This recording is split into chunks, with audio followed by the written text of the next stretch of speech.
Hello friends, नमस्ते। मेरा नाम है डॉक्टर सुरभि जोशी। मैं कंसल्टेंट साइकियाट्रिस्ट हूँ चिप्स हॉस्पिटल अहमदाबाद में।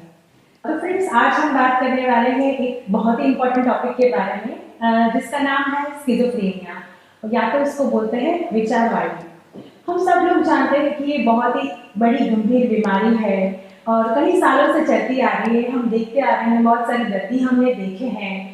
कभी कभी हम लोग सोचते हैं कि ऐसी बीमारी होने से अच्छा है कि हम मर जाएं। तो बहुत सारे स्टिग्मा अटैच है स्किज़ोफ्रेनिया के साथ। एंशियस टाइम में या पुराने टाइम में हम लोग देखते थे कि ऐसे दर्दी है स्किज़ोफ्रेनिया के जो सिर्फ घर में ही रहते हैं, घर में ही उनको बांध के रखते थे क्योंकि वो वायलेंट होते थे, बाहर नहीं जा सकते थे, किसी से मिल नहीं सकते थे या तो किसी पे वायलेंट हो जाते थे। तो ये पुराना पिक्चर है स्किज़ोफ्रेनिया का, हम लोग यही मानते आ रहे हैं सदियों से। लेकिन अभी टाइम चेंज हो गया है, अभी बहुत सारी मॉडलिटीज आ गई है, बहुत सारे ट्रीटमेंट अभी नई नई आई हैं जिससे हम स्किज़ोफ्रेनिया को ट्रीट कर सकते हैं, दर्दी को नॉर्मल लाइफ दे सकते हैं। तो चलिए बात करते हैं स्किज़ोफ्रेनिया के बारे में। स्किज़ोफ्रेनिया मतलब विचारवादी, मतलब स्प्लिट पर्सनालिटी।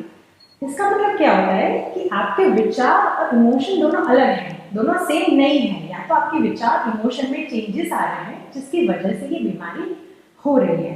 ठीक है, ये प्योर साइकियाट्रिक डिसऑर्डर है और ये जनरली 1% पॉपुलेशन, मतलब 1% पॉपुलेशन में पाया जाता है।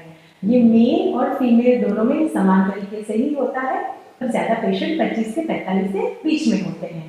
ऐसा नहीं है कि बच्चों को नहीं होता है, कभी कभी अर्ली एज में भी आ सकता है स्किज़ोफ्रेनिया, कभी कभी 45 के बाद, मतलब लेट ऑनसेट स्किज़ोफ्रेनिया भी होते हैं जो जनरली फीमेल में ज़्यादा पाए जाते हैं और उसका प्रोग्नोसिस बहुत अच्छा है।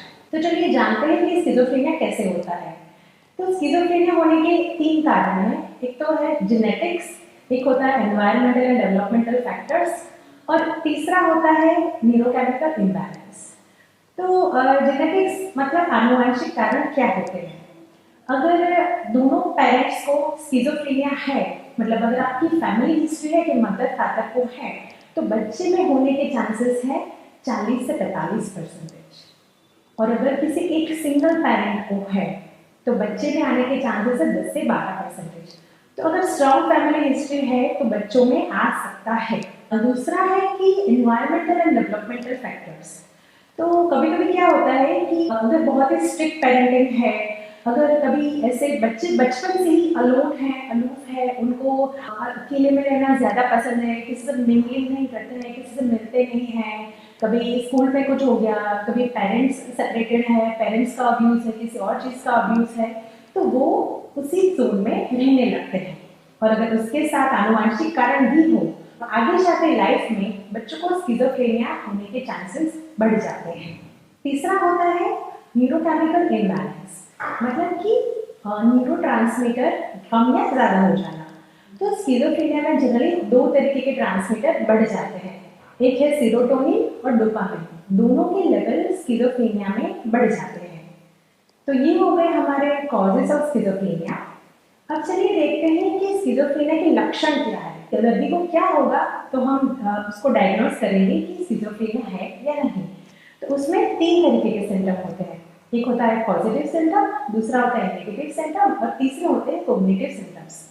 तो पॉजिटिव सिम्टम्स क्या है, तो जनरली 2 तरीके के पॉजिटिव सिम्टम होते हैं, एक है डिल्यूशनल और दूसरा होता है हेलुसिनेशंस।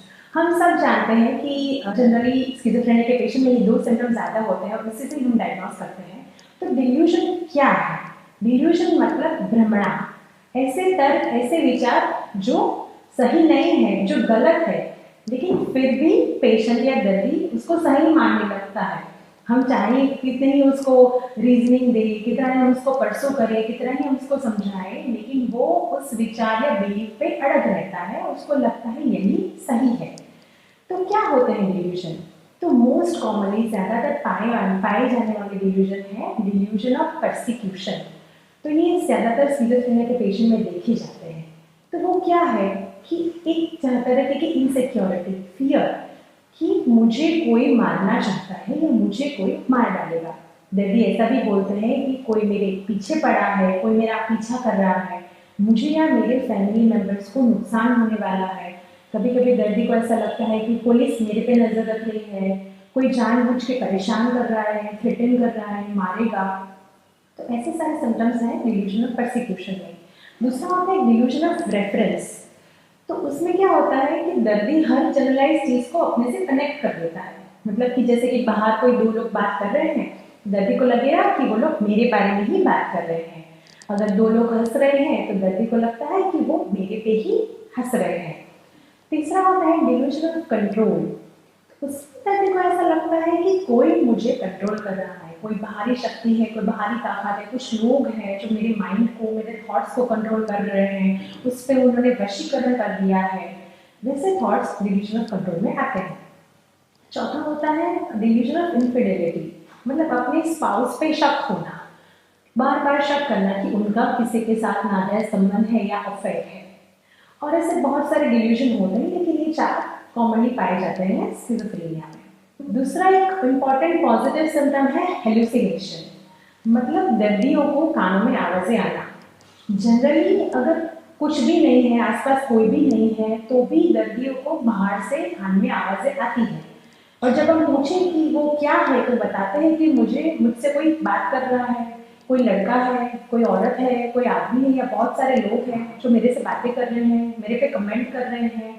तो ऐसी बहुत सारी आवाज़ें दर्दियों को आती हैं। शुरुआत में कभी कभी दर्दियाँ बताती भी हैं कि मुझे ऐसी आवाज़ें आती हैं। कुछ लोग वर्बलाइज नहीं करते, कुछ लोग नहीं बताते, पर उनके बिहेवियर से पता चलता है। जैसे कि अगर उनको आवाज़ें आ रही हैं तो वो लोग रिस्पॉन्ड करेंगे आवाज़ों को, बोलेंगे कि अकेले अकेले बातें करते हैं, या दीवारों को ताकते रहते हैं, अकेले अकेले बगड़ते रहते हैं। तो वैसे सिम्टम्स पाए जाते हैं जब दर्दियों को कान में आवाज़ें आती हैं। तो ये दो हो गए हमारे पॉजिटिव सिम्टम्स। अब बात करते हैं नेगेटिव सिम्टम्स की। तो नेगेटिव सिम्टम्स मतलब जो चीज़ दर्दी नॉर्मली कर रहा था या कर रहा होता है उसमें दिक्कतें आना। तो जैसे कि हम बात करें तो दो इम्पॉर्टेंट पॉइंट है एवोल्यूशन और एनिडोनिया।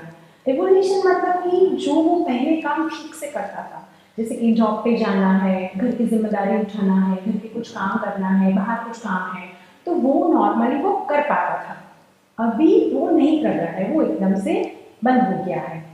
दूसरा होता है एनिडोनिया, मतलब किसी चीज़ में इंटरेस्ट नहीं शो करना, किसी चीज़ में मन नहीं लगना है, खुद से कुछ भी इनिशिएट नहीं करना। जैसे कि पहले वो नहाना धोना ठीक से करता था, बातें ठीक से करता था, अपने फ्रेंड्स के साथ मिंगलिंग करता था, या कोई फंक्शंस में जाता था, अटेंड करता था सारे सोशल फंक्शन, तो वो सब बंद हो जाता है। ये हो गए हमारे नेगेटिव सिम्टम्स। अब बात करते हैं कॉग्निटिव सिम्टम्स की। तो कॉग्निटिव सिम्टम्स मतलब कॉग्निटिव ब्लंटिंग हो जाता है, उनके इमोशंस सारे सप्रेस हो जाते हैं। अगर आप स्किज़ोफ्रेनिया के पेशेंट को देखो तो वो एकदम से चुप ही बैठे रहते हैं, कोर्ट में बैठे रहते हैं विदाउट एनी अफेक्ट। अगर उनको देखो तो वो कोई बात इनिशिएट नहीं करेंगे, आप अच्छी बात करोगे तो रिस्पॉन्ड नहीं करेंगे, स्माइल नहीं करेंगे, मतलब कोई भी इमोशन नहीं होता है, पूरा का पूरा कॉग्निटिव ब्लंटिंग हो जाता है। तो ये हमारे पॉजिटिव सिम्टम्स हैं, नेगेटिव सिम्टम्स हैं और कॉग्निटिव सिम्टम्स हैं। तो इसका एक पीरियड होता है कि जैसे अगर 1 महीने से कम हो ये सिम्टम तो उसको ब्रीफ साइकोटिक बोलते हैं। 2 से 6 महीने के बीच में अगर ये सिम्टम है तो हम इसको बोलेंगे स्किज़ोफ्रेनिक फॉर्म, और 6 महीने से ज़्यादा है तो उसको हम प्योरली स्किज़ोफ्रेनिया डायग्नोसिस कर देते हैं। अब हम जैसे जानते हैं कि ये साइकेट्रिक डिसऑर्डर है, तो इसके सारे लेबोरेटरी इन्वेस्टिगेशंस अगर हम कराएं तो सारे लगभग ही नॉर्मल आते हैं। सारे पैरामीटर्स उनकी अगर नॉर्मल ब्लड इन्वेस्टिगेशंस है, ईसीजी है, एक्सरे, इको कुछ भी कराएं तो ये सारे नॉर्मल ही आने वाले हैं। लेकिन कुछ कुछ साइकोलॉजिकल टेस्ट हैं, जैसे कि रोशा टेस्ट हैं, तो उससे हम थोड़े थोड़े साइकोटिक सिम्टम्स उस टेस्ट में डायग्नोस कर सकते हैं। ये प्योर एक साइकोलॉजिकल टेस्ट है टू डायग्नोस स्किज़ोफ्रेनिया। तो अभी हम जानते हैं कि ये बहुत ही लंबी बीमारी है, लंबी चल सकती है। कभी कभी दर्दियों को पता नहीं चलता है, सगे वाले भी समझ नहीं पाते हैं, उनको ऐसा लगता है कि ये भूत प्रेत है या बरगाड़ है। तो ये ऐसा नहीं है। आपको अगर ऐसे कुछ भी सिम्टम्स नजर आते हैं तो न्यूरो साइकियाट्रिस्ट को संपर्क कीजिए, उनसे मिलिए, और इसका ट्रीटमेंट होना बहुत ज़रूरी है। तो बात करते हैं ट्रीटमेंट के बारे में कि क्या कर सकते हैं इसमें। तो दवाइयाँ ही मेन स्टे हैं, दवाइयाँ बहुत ज़रूरी है स्किज़ोफ्रेनिया के पेशेंट में, जिसको हम बोलते हैं एंटीसाइकोटिक्स। तो जैसे हमने बोला कि न्यूरोकेमिकल इम्बैलेंस होता है, तो ये जो दवाई है वो बढ़े हुए सेरोटोनिन और डोपामिन लेवल को कम करती है। तो उसमें दो तरीके की आती हैं, एक फर्स्ट जनरेशन एंटीसाइकोटिक और सेकंड जनरेशन एंटीसाइकोटिक। दर्दी के लक्षण के हिसाब से साइकियाट्रिस्ट डिसाइड करता है कि उसको कौन सी दवाइयों की ज़रूरत है। और ये दवाइयों का कोर्स लंबा चल सकता है, दवाइयों का असर होने में कम से कम 4 से 6 हफ्ते लग सकते हैं और लंबे टाइम तक दवाई, कम से कम 2 साल तक दवाइयाँ चलती हैं। अगर दर्दी बीच में छोड़ देता है तो बार बार ही होने के चांसेस है और कभी कभी रेजिस्टेंट केस में भी वो परिवर्तित हो जाते हैं। तो दवाइयाँ लेना स्किज़ोफ्रेनिया के पेशेंट्स के लिए बहुत ज़रूरी है। कभी कभी क्या होता है, दवाइयाँ बंद कर देते हैं दर्दी की, साइड इफेक्ट हो रहा है। तो ऐसे कौन से साइड इफेक्ट है जो दवाइयों से होते हैं?